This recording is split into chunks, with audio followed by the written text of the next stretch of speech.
안녕하세요.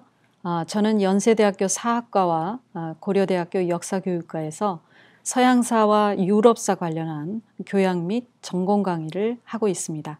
2019년부터는 여기 연세대학교의 교양교육연구소에 전임연구원으로 합류하면서 이제 본격적으로 교양교육 연구를 하고 있는데요. 저는 본래 독일 빌레펠트 대학에서 독일 현대사를 전공했고 박사학위 논문 주제는 전후 직업교육 체제의 재건을 다루었습니다. 박사학위 이후에는 저는 좀 더 시각을 거시적으로 키워서 글로벌 히스토리에 관한 이론적인 연구를 한 10년간 지속을 했고요.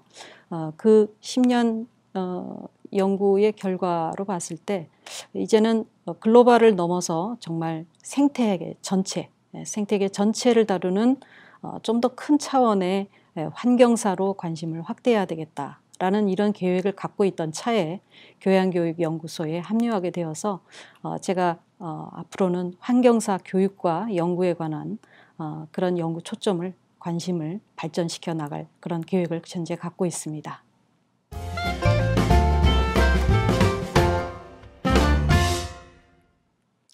네, 사학이란 어떤 학문인가 참 정의 내리기 쉽지 않은 그런 질문인데요. 저는 역사학을 크게 세 가지로 정의 내리고 있습니다.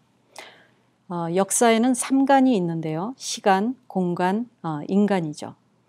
이 중에서 당연 가장 중요한 범주는 인간입니다. 사학은 그런 측면에서 인간 경험 전체를 대상으로 하는 그런 종합학문이라고 먼저 정의할 수가 있겠습니다. 두 번째는 역사학은 시간의 학문으로 우리가 이해할 수 있습니다.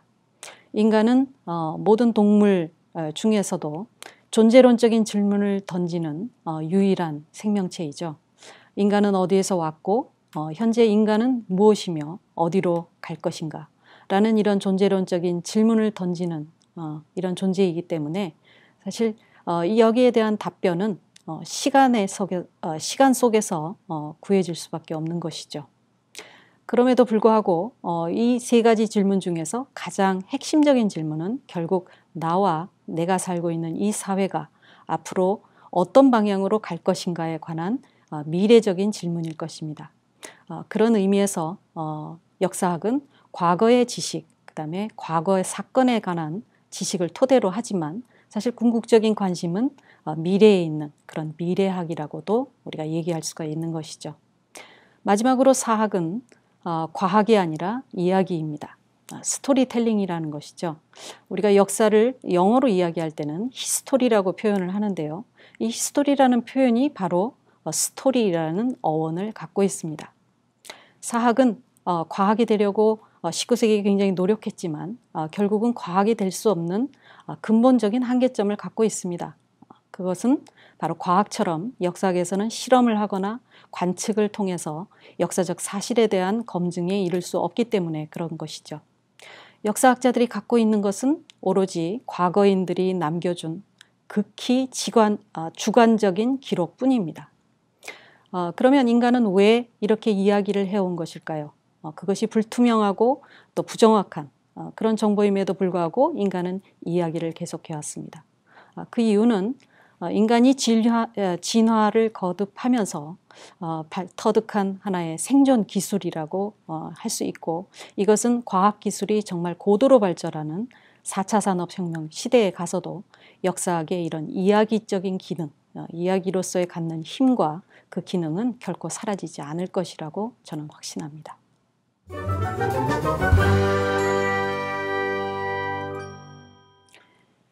네, 역사 교양교육이라는 표현은 사실 살짝 어폐가 있는데요. 왜 그러냐면 역사 교육은 본래 교양교육으로서 출발을 했기 때문에 그렇습니다.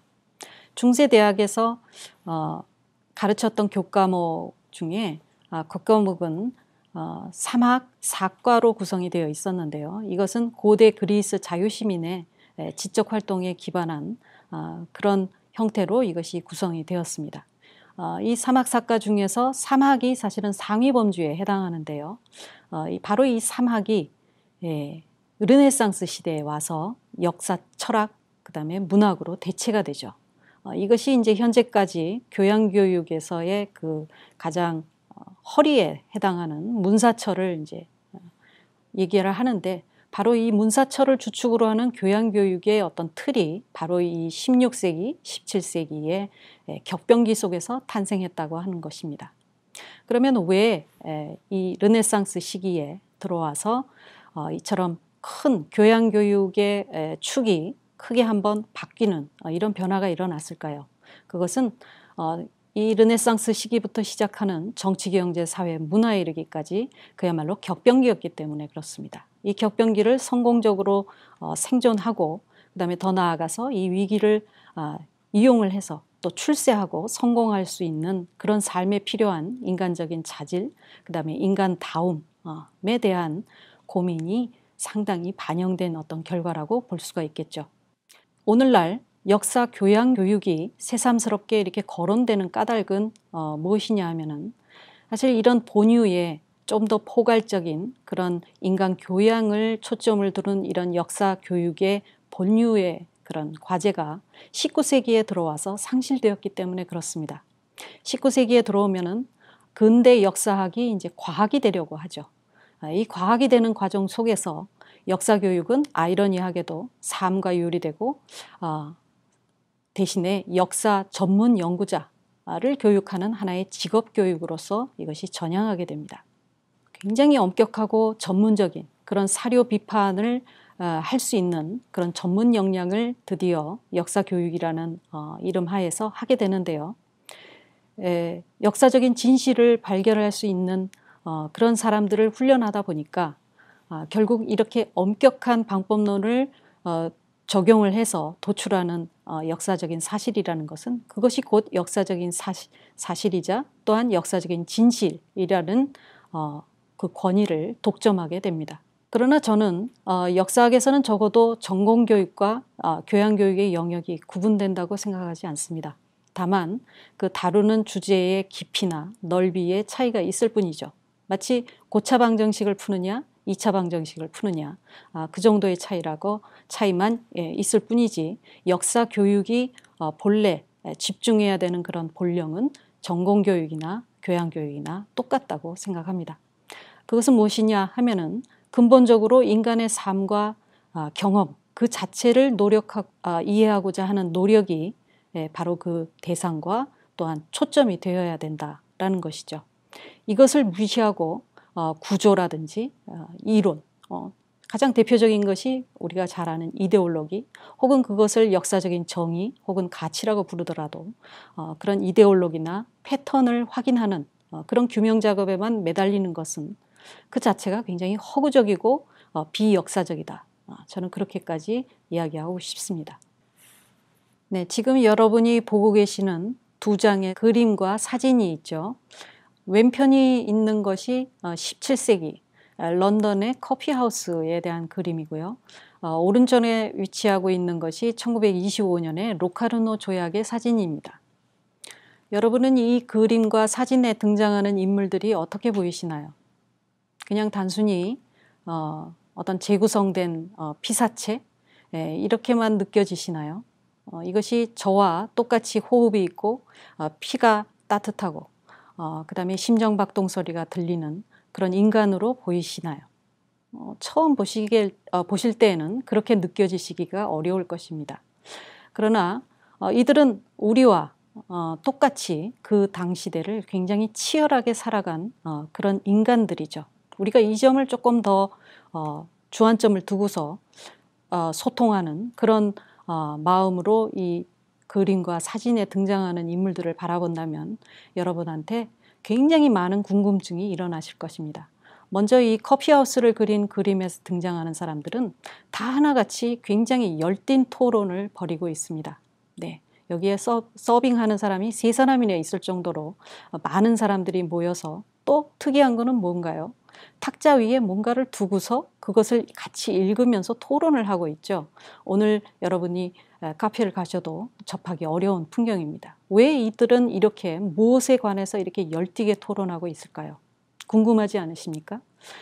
또한 로카르노 협정의 현장을 찍은 이 사진을 보셔서도 여러분이 이들의 표정을 한번 보시기 바랍니다.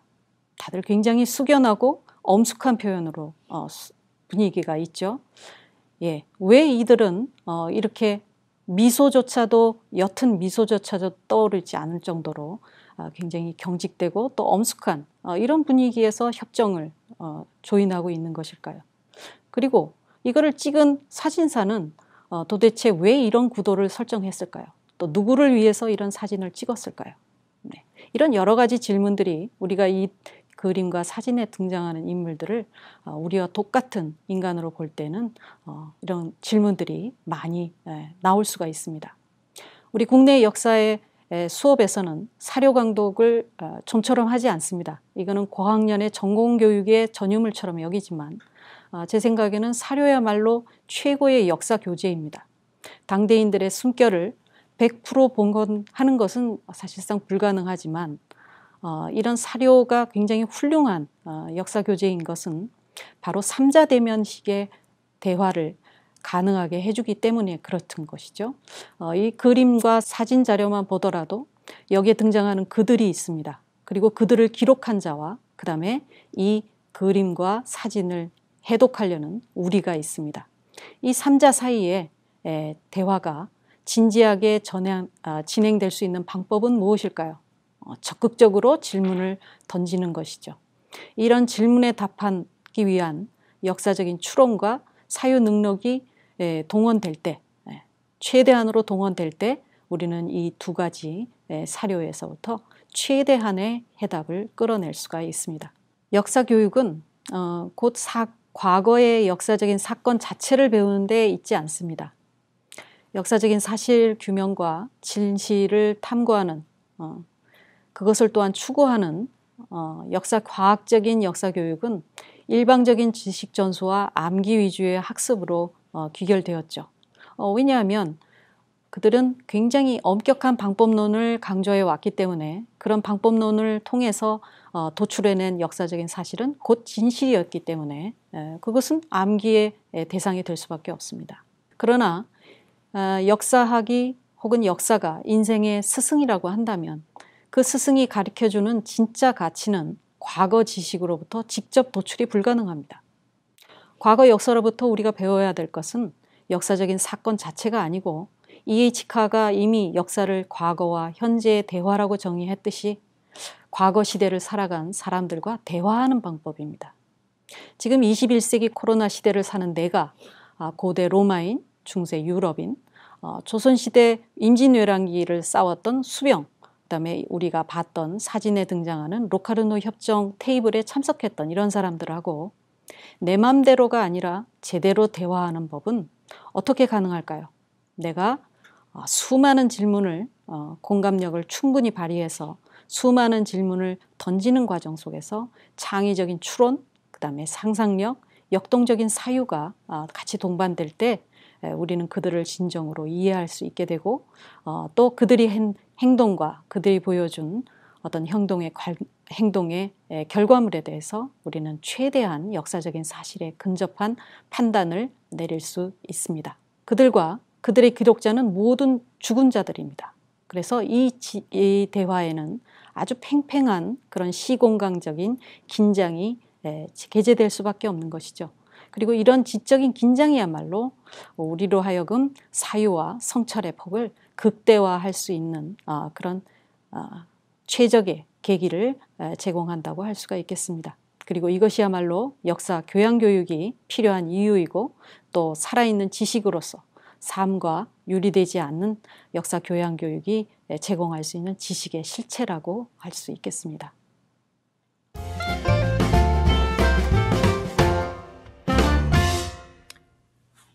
네, 4차 산업혁명과 코로나로 인해서 지금 현재 모든 학문이 사실은 새로운 위기와 도전과 기회를 동시에 맞고 있다고 저는 판단이 됩니다.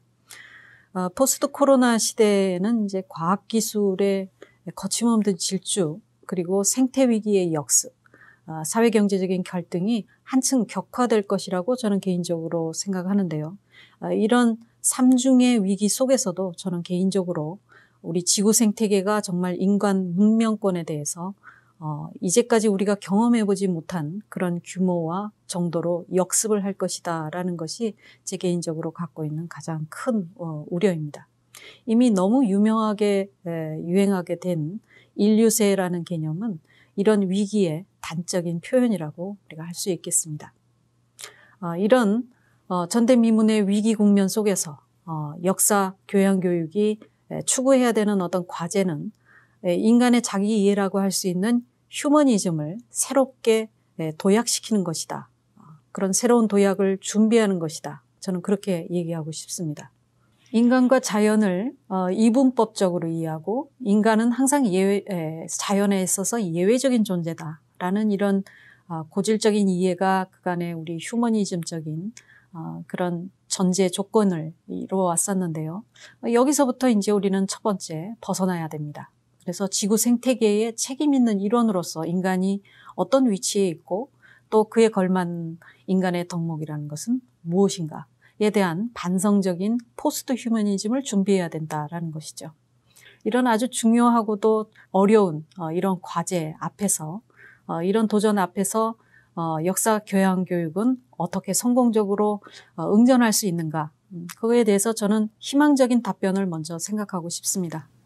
이제까지 역사 교육이 굉장히 중점을 두고서 추구해 왔던 것은 전혀 나와 다른 타자, 이제까지는 물론 그 초점이 소수민족이라든지 성소수자, 여성, 그리고 타인종, 이주민, 이들을 포용하기 위한 그런 인간의 정체성을, 그 다음에 자기 이해를 넓히는 그런 과정을 겪어왔다고 한다면 이제 앞으로 포스트 코로나 시대에 우리에게 도전되고 있는 이런 위기를 넘기 위해서는 그 경계를 이제 자연이라든지 그다음에 기술로까지 더 타자의 범주를 넓혀서 한층 더 깊이 이해하고 소통하고 교감하고 또한 평화롭게 공존하는 능력을 확장해 가는 것이라고 생각합니다.